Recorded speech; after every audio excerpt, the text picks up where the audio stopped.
আসসালামু আলাইকুম ওয়া রাহমাতুল্লাহি ওয়া বারাকাতুহু। সম্মানিত দর্শক মণ্ডলী, আজকে আপনাদেরকে একটি বিষয় নিয়ে আপনাদের সামনে আলোচনা করব। আলোচ্য বিষয়, আমরা তাকলিদ নিয়ে যখন আলোচনা করি সেই সময় আমরা তাকলিদের সংজ্ঞা দিই যে কোনো ব্যক্তির কথাকে বিনা দলিলে গায়ের হুজ্জাত কবুল করার নাম হচ্ছে তাকলিদ। মানে তাকলিদ হচ্ছে ওটাই যে বিনা দলিলে কারো কথাকে গ্রহণ করে নেওয়া, তাকলিদ। তো এটা নিয়ে হানাফি, দেওবন্দি, বেরলভী এরা চিল্লাচিল্লি শুরু করে দেয় যে আহলে হাদিসরা মিথ্যা তারুফ করছে। তাকলিদ মানে এটা নয়, তাকলিদ মানে অন্ধ অনুসরণ নয়, তাকলিদ মানে বিনা দলিলে নয়, তাকলিদ আর ইত্তেবা দুটো সমান। অনেকভাবে তারা এই ব্যাখ্যা এবং বিশ্লেষণ করতে থাকে। তো দর্শক মণ্ডলী, আজকে একটা বই নিয়ে এসেছি আপনাদের সামনে। বইটার নাম হচ্ছে আমি কেন মাযহাব মানবো। এই বইটার নাম হচ্ছে আমি কেন মাযহাব মানবো। আপনারা দেখতে পাচ্ছেন আমি কেন মাযহাব মানবো, এই একটা বই আপনারা দেখতে পাচ্ছেন। আমি কেন মাযহাব মানবো লিখেছেন মাওলানা শহীদুল্লাহ বাহাদুর। হানাফি, দেওবন্দি, বেরলভীদের অনেক বড় মুহাক্কিক, বেরলভীদের বিশেষ করে অনেক বড় মুহাক্কিক। তিনি অনেকগুলো বই লিখেছেন। তার বইটা প্রকাশ করেছে সাকালাইন প্রকাশনা থেকে প্রকাশ হয়েছে। আমরা এই বই থেকে শুধুমাত্র তাকলিদ কি এবং তাকলিদের যে ক্যাটাগরি, এগুলো আমরা পরে আলোচনা করবো। আজকে আলোচনা করব তাকলিদের শরঈ অর্থ দেওবন্দি, বেরলভীদের নিকটে কি, তাকলিদ বলতে কি বোঝায়, শুধু তাকলিদের সংজ্ঞা পড়বো। 10খানা সংজ্ঞা পড়ে দেখাবো যে আমরা আহলুল হাদিসরা তাকলিদ বলতে যেটা বুঝাই আসলে কি তারাও সেটা বুঝে। দেখেন, আপনারা বুঝতে পারবেন। চলুন তবে আমরা দেখে নিই। পয়েন্ট নম্বর 5 থেকে পড়ছি, 42 নম্বর পৃষ্ঠার পয়েন্ট নম্বর 5 থেকে আপনাদেরকে পড়ে আমি দেখাবো। এখানে প্রথম কথা কি বলছে দেখেন। প্রথম, বিখ্যাত মুহাদ্দিস অভিধানবিদ ইমাম জুরজানির লিখিত গ্রন্থেও 64 নম্বর পৃষ্ঠায় লিখেছেন। কি লিখেছেন দেখেন। তিনি বলছেন কারো ব্র্যাকেটে মুজতাহিদ, এটা মুজতাহিদ শব্দটা মূল আরবিতে নাই, ব্র্যাকেটে মুজতাহিদের কথাকে কোনো প্রকার দলিল প্রমাণ ছাড়া গ্রহণের নাম হচ্ছে তাকলিদ। বেরলভীরা এবং আহলে তাকলিদ যারা আছে, মুকাল্লিদ যারা আছে, যারা গায়ের আহলে হাদিস আছে, যারা মাযহাবী আছে, তারা স্বীকার করে নিচ্ছে পরিষ্কারভাবে কারো কোনো কথাকে বিনা দলিল গ্রহণ করে নেওয়ার নাম হচ্ছে তাকলিদ।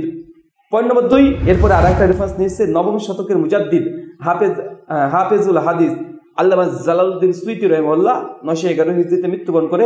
তিনি তার লিখেছেন, কিতাবে লিখেছেন তাকলিদ হলো কারো ব্র্যাকেটে মুজতাহিদ কথাকে দলিল তালাশ না করে গ্রহণ করা। পয়েন্ট নম্বর 2, জালালউদ্দিন সুয়ুতী রাহিমাহুল্লাহ তিনিও বলছেন তাকলিদ হলো কি, কারো কোনো কথাকে দলিল তালাশ না করে, দলিলের প্রয়োজন নেই, দলিলের অনুসন্ধান করার দরকার নেই, দলিলের তাহাকিক তো দূরের কথা, দলিল চাওয়ারই দরকার নেই, বিনা দলিল গ্রহণ করে নেওয়ার নাম হচ্ছে তাকলিদ।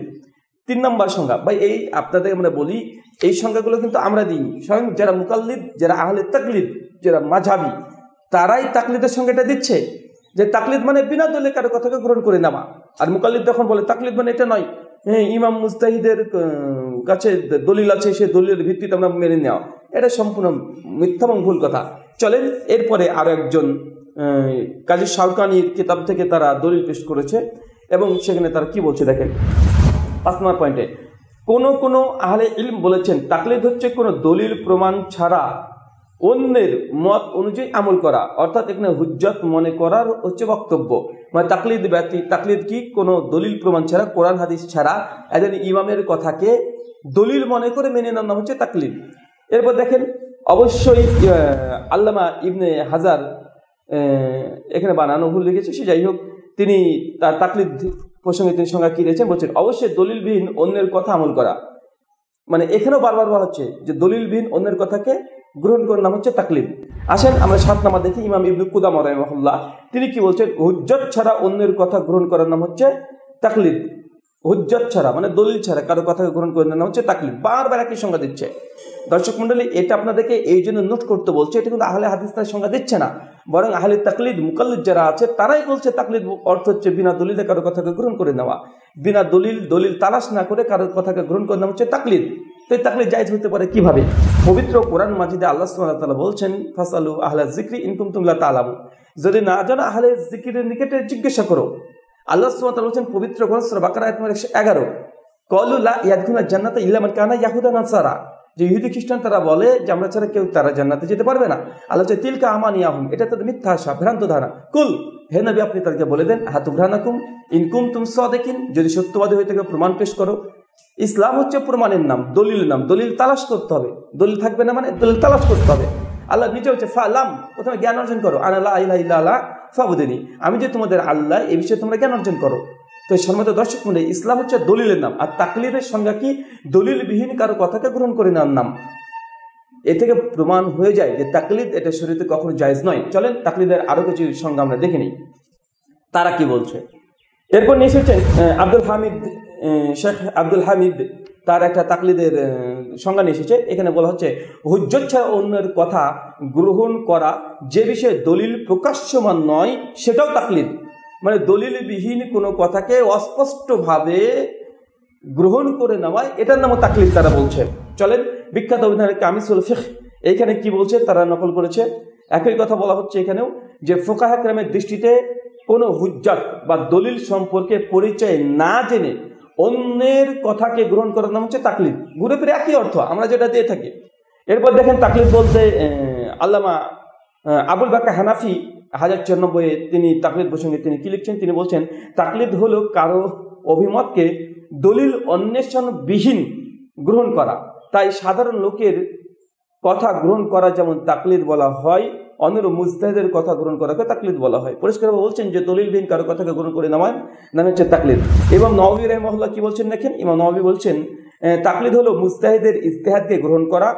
গ্রন্থাকার বলেন আর এই গ্রহণ করাটা হবে দলিল প্রমাণ অন্বেষণ ব্যতীত, মানে দলিল প্রমাণ অন্বেষণ ব্যতীত যেটাকে গ্রহণ করা হয়, অ্যাকসেপ্ট করা হয়, কবুল করে না হয়, এটাকে বলা হয় দলিল প্রমাণ বিহীনকে বলা হয় তাকলিদ। আর যখন দলিল প্রমাণ চলে আসবে তখন হয়ে যাবে ইত্তেবা। চলেন আরো দেখে নিই আমরা।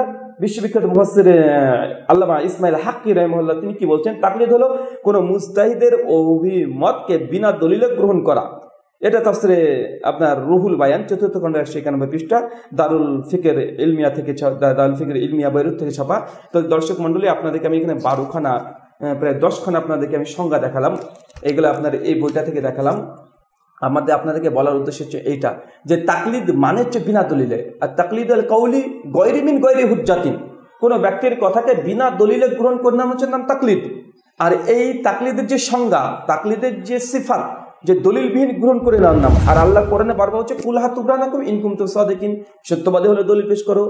আলা তাকফু লাইসা লাকা মিন ইলম ইন্না সামা ওয়াল বাসার ওয়াল ফুআদা কুল্লু উলাইকা কানা আনহু মাসউলা।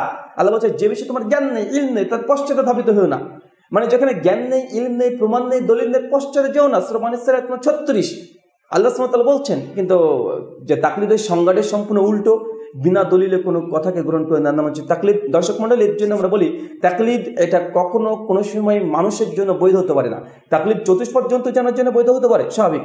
ওরা জ্ঞান নেই, ইলম নেই, ওই গরু একটা তার মায়ের পিস পিস ধরবে, ছাগল তার মায়ের পিস পিস ধরবে, কুত্তা তার মায়ের পিস পিস ধরবে, এগুলো হতে পারে, এগুলো চতুষ্পদ জন্তুর জন্য। আর কোরআন হয়েছে চতুষ্পদ জন্তুর জন্য তাকলিদ শব্দটি ব্যবহার করা হয়েছে, মানুষের জন্য হয় ইত্তেবা। তো দর্শক মণ্ডলী, আজ পর্যন্ত আজকে আপনাদেরকে এতটাই দেখালাম।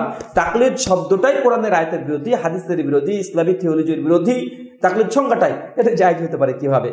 আব্দুল্লাহ ইবনে মাসউদ রাদিয়াল্লাহু তাআলা আনহু এই জন্য তিনি বলেছেন, সুনান কুবরা লিল বাইহাকি হাদিস নাম্বার 2236, লা তুকাল্লিদু দীনাকুম রাজুলান, তোমরা দ্বীনের ব্যাপারে কোনো ব্যক্তির তাকলিদ করো না। আর যে তাকলিদ করতে হয় তুমি মৃতদের করো, জীবিতদের নয়। মৃতদের বলতে সাহাবা রাদিয়াল্লাহু তাআলা আনহুদের তাকলিদ করতে বলা হয়েছে। কিন্তু হানাফি মুকাল্লিদ, দেবন্দি, বেরেলভী মুকাল্লিদরা সাহাবীদের তাকলিদ বাদ দিয়ে তারা 4 ইমামের তাকলিদ শুরু করে দিয়েছে। আবার 4 ইমাম নয়, বরং একটা ইমামকে তাকলিদ করতে হবে বলছে।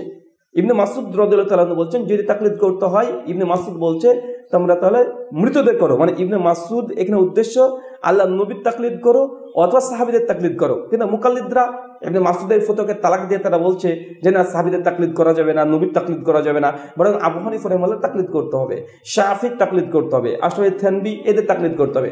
দর্শক মণ্ডলী, এটা থেকে প্রমাণ হলো তাকলিদ হাদিসে নিষিদ্ধ। লা তুকাল্লিদু দীনাকুম রিজালান, দ্বীনে পরে কারো তাকলিদ করো না।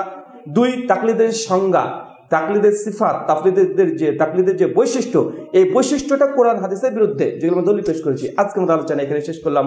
ওমা আলাইনা ইল্লাল বালাগ। আসসালামু আলাইকুম ওয়া রাহমাতুল্লাহি ওয়া বারাকাতুহু।